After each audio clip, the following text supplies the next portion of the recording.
Danny, can you try talking so that we can check? Okay, sorry for the technical problem. Poor internet connection. So it's all right now? Let me check. I can hear you, so I hope others can hear you too.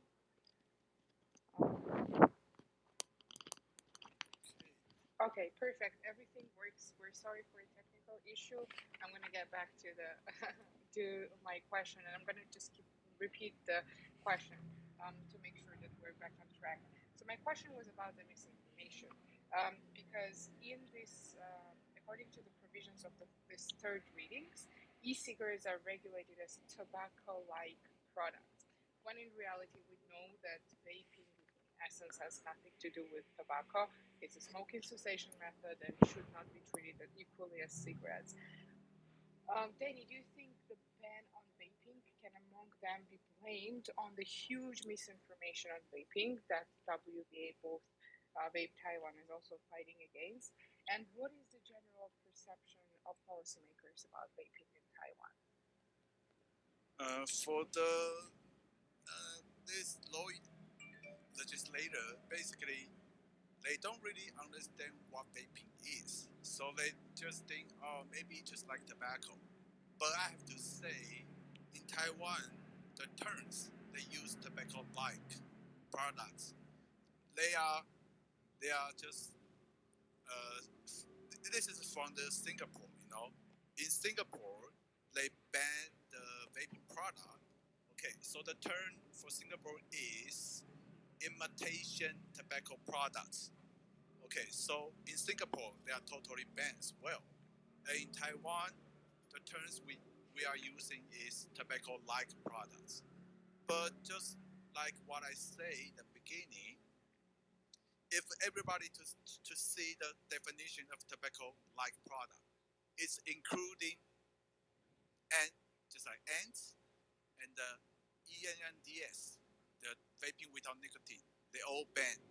And also other nicotine products. All nicotine products banned because all nicotine product is tobacco-like product. Can you understand what I said? Yes, I do understand, but that's yeah. So I think they are not say vaping is tobacco, but they are using the term from Singapore. So in Taiwan, we are using tobacco-like product to ban all vaping products. All nicotine products, including vaping.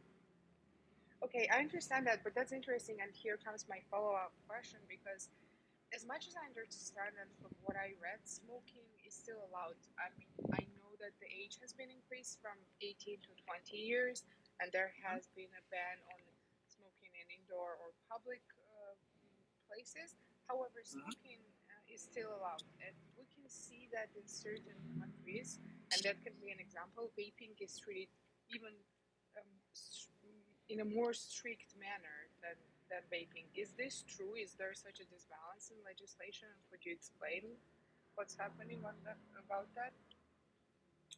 Well, in Taiwan right now, smoking is okay.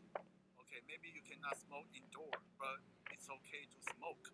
But if you have the new law, if you vaping, you will get penalty. Okay, it's ban using as well. You will get penalty from 2,000 to 10,000 new Taiwanese dollars. So I think this is crazy. People can smoke, but they cannot use vape or other nicotine products. So the reason we can figure out, well, just like everybody say, it's about cigarette tax. From the Taiwan health system, it's rely on so many cigarette tax to keep this health organization running. So I think that's one of the reasons they ban vaping, but keep selling the deadly smoke, the cigarette. So I think this is really crazy. They are pushing people back to smoke. For I know on the internet or my friend, they know, okay, afterward, if you we use vaping, we will get fined, get the ticket. So okay, let's go back to smoke. Fuck, we don't want to get fined. So that's really ridiculous, to be honest. Yes, so that was my next question. What do you think it would mean for consumers, and especially for smokers actually who want to quit but will not be able to access the innovative products such as vaping to reduce the harms caused by cigarettes? So I assume that would affect, of course, a lot of people and their health because the legislation seems to be quite counterproductive. Let's move on to my next question. And it's about expectations because I know that right now is not the best time in Taiwan and vaping has been recently banned, but it always makes sense to keep fighting and raising awareness about vaping that saves millions of lives around the world and could potentially save thousands of lives in Taiwan. What are your expectations or hopes about vaping in Taiwan for the future? Because you've been advocating for vaping for a long time, and I assume you might have some campaigns or plans or activities. Should we expect anything, or what are your general expectations about future of vaping in Taiwan? Wow. Okay. To be honest, I really upset about about this because I've talked to a person from Advocate in urban products. The guy told me there's a tobacco company. They spend 10 billion New Taiwan dollars a year to promote their bill. You know, it's just one tobacco company, and it costs 10 billions. It's crazy. I cannot earn that much money. So I will say, behind the tobacco law, it's with huge benefits from big pharma and big tobacco, and they are doing this underground with big money. So if I have to say, I will say the vape shop, this business owner, they have to unite it because in Taiwan, this vape shop, they don't collaborate because everyone think they are boss. They are the biggest one. Why have to listen to others? So everyone just do, we don't collaborate. We just, okay, you do yours, I do mine, he do his. So our strength, our power just separates. But for the big tobacco or big pharma, they are using huge money to influence this bill. So afterward, I think this same situation for all country advocates must unite it because you are facing government and this big monster. They have money, they have everything, and we have to fight. So united to together, put your money together, put your people together to make your voice. I think that might have some chance to against this these unfair situations. Yeah. Thank you, Danny. That was my actually next question as well about the advocates and what would be your recommendation. But before, I also want to ask you, what would be your message for consumers and vapers in Taiwan and those people who smoke at the moment but want to quit and now they have those restrictions and they cannot switch to vaping? What is the best way they can stand for their rights and defend this life-saving innovation?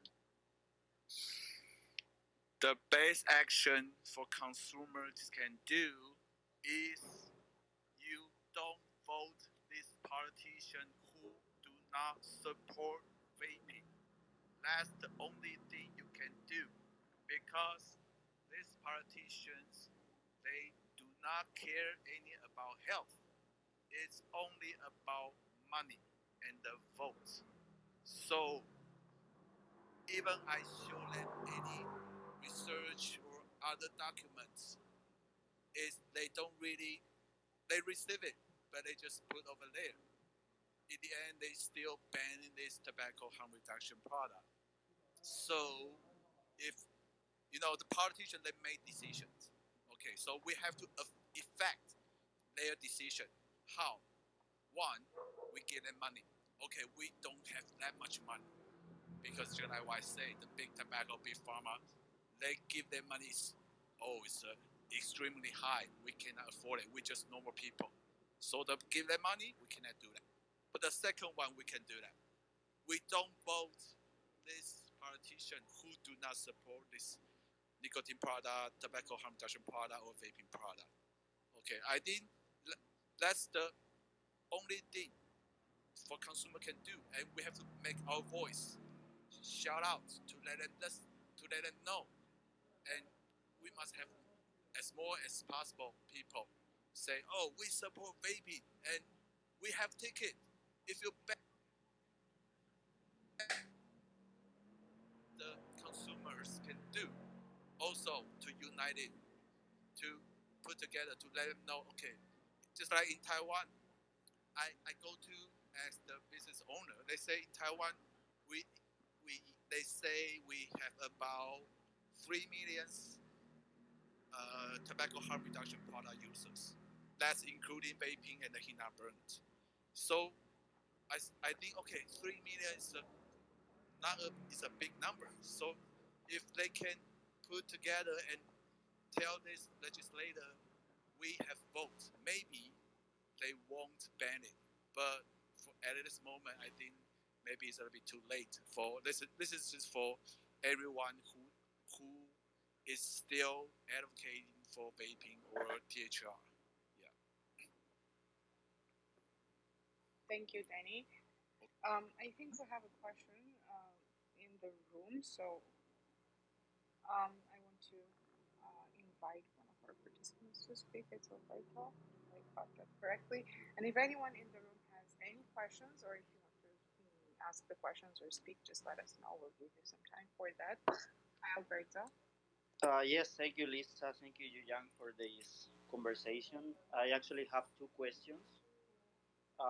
One is, Yang, do you think that there is... I cannot hear any voice. Can you hear me, Lisa? Yes, I can hear you, Alberto. I think there is a technical issue again. Danny, can you hear me? Yeah, I can hear you. But you cannot hear Alberto? No, I can only hear your voice, but I didn't hear other voice. Yeah. Okay, Lisa, maybe I ask, can you ask him my question? Sure.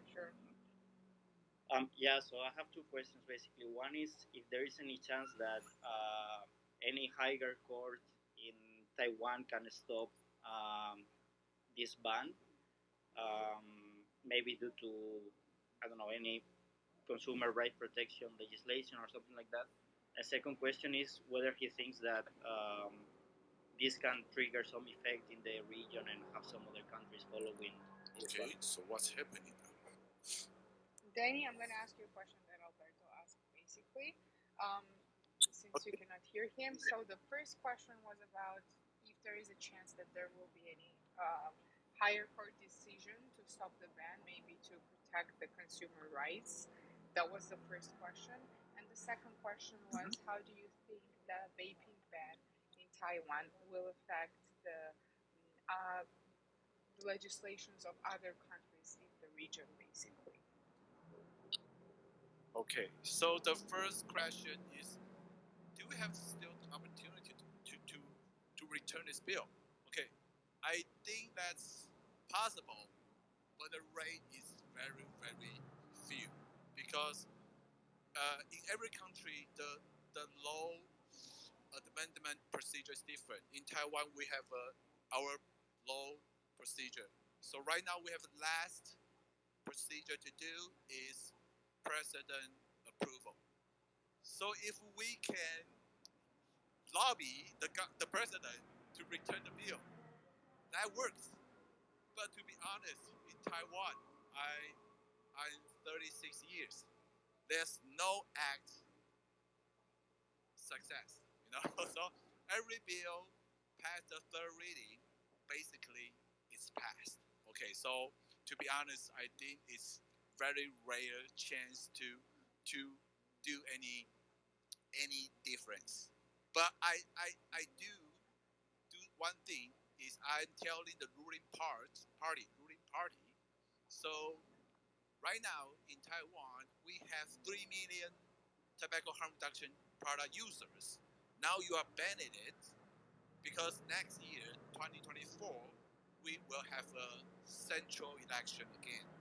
So I'm telling this ruling party, you are making a big mistake. We have 3 million people. We will definitely don't vote you. You know, you ban it, you ban vaping, and you put so huge restriction on heat-not-burn product. That's ridiculous. We don't vote you. So that's the first thing. Just like we are threatening the ruling party, this partition with the votes. So that's the first one. The second one, you say, would other country will affect like Taiwan? In my opinion, I think that's possible because when the news came out, so many people from the international came to me. What happened in Taiwan? Oh, you Taiwan banning using. That's crazy. It's very rare. Oh, you Taiwan with high penalty on importation, on manufacturing. But what happened? Why your tobacco law becomes so harsh? It's most harsh on the world. I say, oh yeah, really. So I came out some opinion. Maybe it's not true, but this is what I found. I think this is for the whole world aspect. You know, everyone should know PMI, Philip Morris. They purchased a nicotine factory, right? So everybody saw this news. Tobacco industry, they are transferring into nicotine products. Okay, so right now, the nicotine products basically in Taiwan or other place, it's medicine. It's belong to big pharma. So I guess if big pharma they saw the news, they saw the tobacco company is trying to sell nicotine product. So let's ban it. Ban all nicotine products. You know, if everybody saw the GFN on 2022,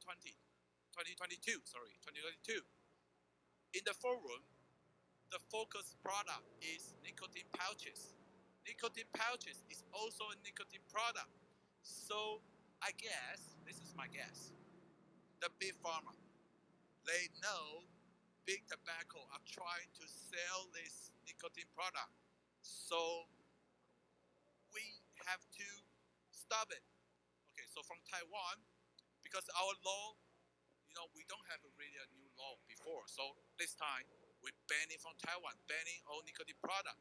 You, big tobacco, you use your tobacco leaf. So cigarette still legal. Heat-not-burn is legal. But for vaping or other nicotine product, it becomes illegal. And with very high penalties for this manufacturer or importer. And for user, they give you the ticket. So they are scaring people from this, we say tobacco harm reduction product or nicotine product, vaping. They push user back to tobacco, okay, cigarette or heat-not-burn. So I think this is not just happening in Taiwan, it's globally because the big tobacco, the tobacco company, they are doing something. They're trying to sell nicotine. They purchased the nicotine factory. So big pharma noticed it. So they start banning all nicotine products. But that's my opinion. So every listener just take a reference. But I think that's why Taiwan have such a harsh rule or law on the vaping or nicotine products. Yeah. Thank you very much, Danny. First of all, we are ending our interview right now, and thank you for your time and for explaining what is happening in Taiwan today. World Vapers Alliance supports Vape Taiwan, and we wish you best of luck on bringing vaping back to the consumers and vapers. So yeah, thank you, Lisa. So I hope everyone can do your advocate smoothly because in Taiwan, it's like a fail case. We failed. We got banned. But if some country are still in the battle of the vaping, I hope you guys fight it back to win this battle. Yeah. And it always makes sense to continue the fight, so we will make sure to support you and hope to see some activities in Taiwan in support of vaping, and hope consumers will also stand for their rights. To our dear listeners, I just want to thank you for being here with us today.